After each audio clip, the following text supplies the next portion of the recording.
chose Laurentian because I spent a lot of my high school years in Parry Sound, which is like a small town in northern Ontario. Sudbury was basically the next closest place.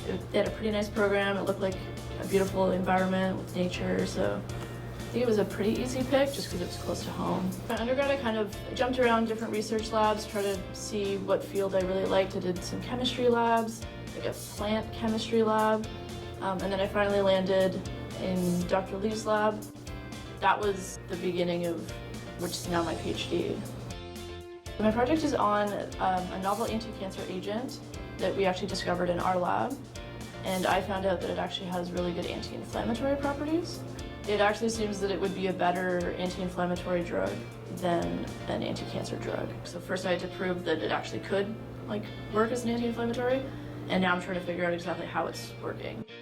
Inflammation in normal situations is actually really healthy, so you need inflammation in order to get rid of some infections, or if you have a bacterial intruder that comes into your body. But then when that inflammation gets dysregulated, that's when you end up with these autoimmune disorders. So when your inflammatory response and your immune system gets an unregulated reaction, and you get these diseases that are very troublesome. In order to get cells that I'm actually using for experiments, that can take anywhere from 2 to 3 weeks. So then if that doesn't work, you have to go back and do it all again, which is really fun.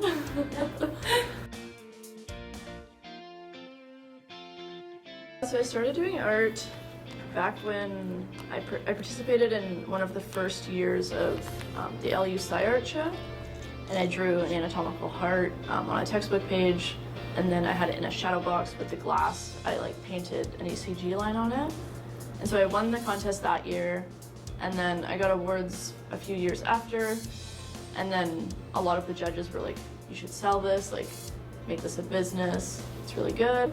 So then I just went and did it.